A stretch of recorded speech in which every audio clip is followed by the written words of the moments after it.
Hey guys, here we are today with Bryan with Friendly Hobbies. And today we're going to be checking out his collection, numerous types of collections that we just found out, and we're going to be seeing what's the most expensive and the cheapest, like you guys usually know. We'll get back to it.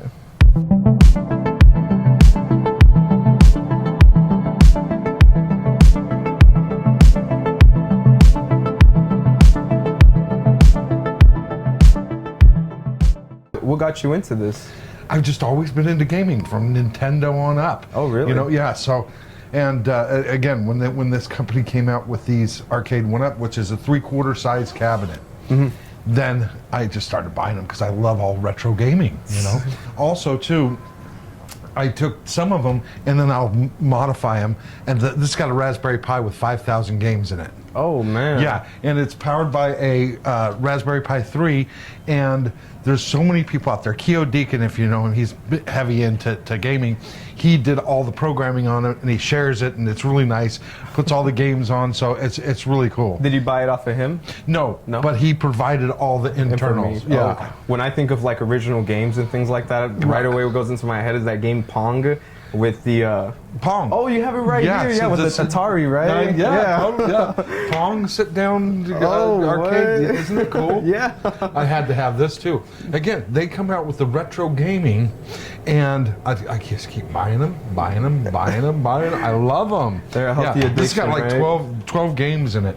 So it's so funny you said Pong. Yeah, I didn't even notice it. This is such a cool setup too. It's just a really table. Cool. Yeah, it's like a bar pub table. Yeah, exactly. Yeah. What else do you plan on adding to this collection? I can't fit anything else in here. So I'll take like an oldie out and I'll put a new guy in. Then they finally came out with some of these, which is really cool, is virtual pinball machines. Oh man. They're really... this is just a screen. Yeah. Oh. It's pretty cool. You got to try it. Oh, no way. Just like a regular pinball. Oh, you see no the way. pinball machine, the ball will pop out there. Oh yeah, look at that. Hold on, let me launch it there. Oh, there it is. Okay. There you go. Oh no, that was it goes like a real pinball machine, you know. It's oh man, this is pretty cool. Really yeah. Cool. Yeah, they're really cool. How much do these usually cost? These are about $800. $800? That's not bad at all. Yeah, and it's always, again, you modify them and put, you know, more games in them and all kinds of goodies. So, out of this whole collection, which one would you say is like your most expensive one that you have? The most expensive one would probably be. They're not that expensive. They're not that expensive. No, they're roughly around the same price about each. $350 to $400. Oh man! Like this Final Fight for $200. Oh man! Yeah, so you know you can always get deals out there. Target, Walmart, you know, all those big box places sells them. Best Buy. I would think like a collector sells these. I didn't know those bigger places sold No, these. they do, yes. Oh, man. Yeah, Best Buy. I mean, even R.C. Willie's sells them. Yeah. You know, it's kind of like furniture, you know, in your house. They look really nice. They look. Yeah. Steve was also mentioning that you like doing the 3D prints as well. I love the printing, yeah. But then I always, you know, that thing is normally only this big. I make them super size. Like Bowser, there's Sonic back there. Oh, yeah, look at that. All the wall art is done on 3D printers. Oh, it looks super clean. Dirk there. I mean, and Steve is like a master designer. I mean, he can design anything. So he designed me an arcade light, and we printed that out, put LEDs in it, and there it is. Oh man! And I know you had some other bigger ones out in the showroom, right? Yeah. I don't have room for them anymore. So one more question: when you think about like RC toys and that, what's usually your go-to? Planes, cars, or Steve and I have always been into RC airplanes. Airplanes? Yeah. And if you see in our shop the whole collection on the roof, we'll go out and take a look at it. So yes, everything on the roof is Steve and I's collection. We fly them. FPV though, you mentioned, and there's nothing like it. And a new company, DJI, came out with some of those really nice FPV drones, where your first-person view, you're in the cockpit, you're seeing exactly what the camera sees in crystal clear HD video. Super clean. When I bought my first FPV drone, it was a real small one, and it was actually at your guys' store in Henderson. Oh, really? Yeah, that's when you guys said that was like the best starter FPV to have. It is, yeah. And it was amazing until I wrecked it. But I had to buy parts and all that. Okay, they're fixable. Yeah. All these gates here are the track. Yeah. And so you would start over here on the desk, fly through there, go around the the hula hoops, all down there, around here, back around, and then, you know, we had a lot of races and stuff in here. Do you guys usually leave all the planes hanged up for when that happens? We do, yeah. They just fly right around them. We're all about, you know, animals and family here. Yeah, it looks like it's a all really about nice environment here. This is a family-run business. My 4 brothers and my dad, we all work here, and we run the store and the Henderson store. Steve and I, like you saw Steve at the Henderson store, Steve and I, we go back and forth. Was this every the couple days. first location you guys opened up? It was. Yeah? Yes. This was it. This is actually, the story is, we used to be in the computer business. Kind of like we'd go out on site, and we had a franchises all over the country. And this was our corporate office up here. Oh, man. Okay. Oh, this. You know where you saw the executive lounge? Yeah. That was a training room. Oh. And we had a conference table in there. And so we moved on, we started another business. But back here was a beat up garage. And Steve and I would fly our helicopters and our drones back here. And we spent a lot of money at this company called Horizon Hobby. They're the biggest hobby company in the world. And we both thought, you know, man, we spend a lot of money there. Wouldn't it be cool if we could buy our stuff wholesale? So we applied, here we are 10 years later, and we get our stuff. So yeah, that's how kind of Friendly Hobbies evolved. Okay, so we're going to be starting off with a small scale, I'm assuming? Small scale. Okay. This is kind of a starter car, you know, for the younger kids to get into it. Would be something like the Traxxas Teton or Rally. Okay. Those are about $120. Oh, wow, yeah. And this is a 16th scale. Okay. These run about $200. Oh, man. And it's not bad. I mean, everything's in the box. Battery, charger, everything you need. To the next kind of size, which is kind of like the 6 scale, and these run about $500. Oh, man. You need a couple batteries, you need chargers with them. Then we go up to the kind of the big guys, the 5th scales. Oh, man. Yeah. Oh, is that a pull start? Is that a It's got a gas engine in it. Over here, with the XRT and the X-Maxes, 70 miles an hour. Oh. And these are starting to get into the 1,500 to 2,000. Man. And everything could be changed out up to the suspension, the control There's so many everything. All kinds of upgrades. Oh, man. We carry them all. Nice little starter plane like those guys up there on the top shelf. Okay. They have gyro stabilizers in them, very easy to fly. And then the nice thing is they got trainer mode. So the trainer mode, you use that stabilizer. Oh, okay. And it never lets the plane nose down. It doesn't let it turn over so you can't crash. Okay. So I'm assuming $130 and you're flying a nice RC airplane. And I'm assuming the parts are pretty inexpensive for that one yes, as well, and right? it gives you extra parts inside it. You get extra propellers and things like that. It's the things that really break. So then your next jump up would be like a trainer, which is like that Carbon Cub, that yellow one, or the little Cessna. Then after you go to there, then you go up again, then you start getting to the aerobatic stuff for about $350, $400. Someone like you think you would be able to fly all of these, right? Yes, we do. I can. Yeah. But that's, again, I started on the simulator. Oh. And that's where you do it. And and even though I'm an experienced pilot and I fly a lot, I still go to the simulator just to practice up on my chops. Oh. So that if it gets too far away from me, I know the orientation of it. I know how the wings are wagging, which direction it's going so that I can bring it back to me. Recovery skills. Oh, man. That's what the simulator does.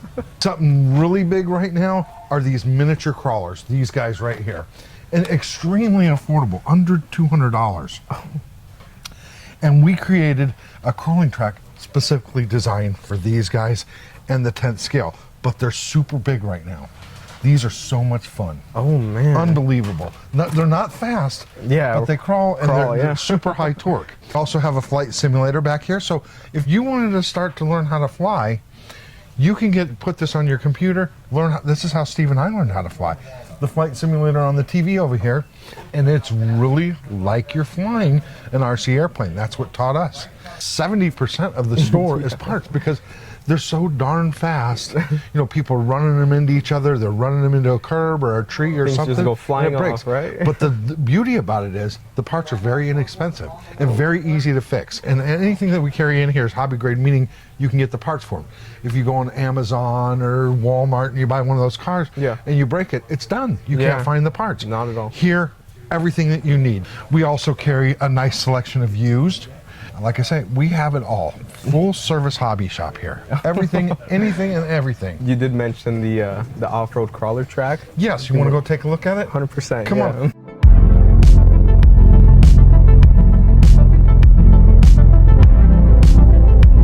So this is Crawl Venture. When did you finish designing this?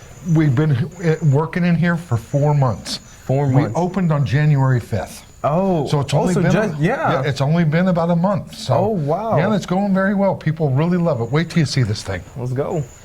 Oh man. Yeah, that's what we like to hear. That's the kind of response when somebody walks in here and looks at it, says, "Wow, this is wild! It's fabulous." Yes. Oh man. Yes.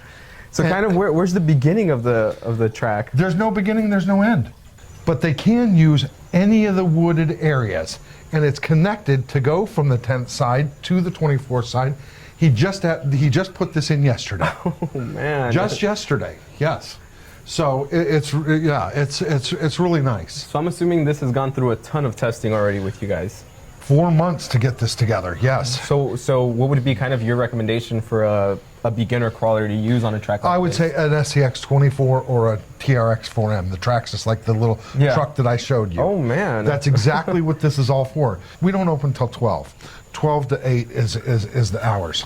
Thursday through Sunday. Okay. What do you guys typically charge for somebody that wants This is $10 an hour or $30 for all day. Oh man, it's not bad. Not at all. No, no. And you know, people come over and you know, it's kind of a hangout. Usually I have the music going, and you know, they hang out and they upgrade their cars and they're sitting here all day, and you know, so it's kind of a hangout destination because somebody will bring their big crawler over here, and they'll bring their small. So they got the whole thing to use. It's really nice. Go anywhere you want. That's the fun of it. Just drive. Try it out then. Try it out, yeah. See that, Louis? Okay, now you got back and forth with your wheel. Give it a little gas. Give it a little pumper there. That's it. You found out. Oh man, it kind of gets a little nerve-wracking when we're up there. It's a little tricky, yes. Oh, okay, I can see how this can get a little tricky. It does get a little tricky. Oh man. Oh. There you go. You got it. You got it. All right, guys. So today we're testing out, Bryan gave us the opportunity actually to test out this FPV setup that he had made himself with 3D printing. Bryan, you said I'm going to grab the car so you can kind of see what it looks like. So this is the FPV model that Bryan built himself. I'm assuming you 3D printed the 3D printed the mount, and then it's got a DJI air unit, camera air unit, that goes with the goggles. I wish you guys were here to experience how crazy it is looking at it from the point of view of the actual Bronco itself. That's the model car that we're using.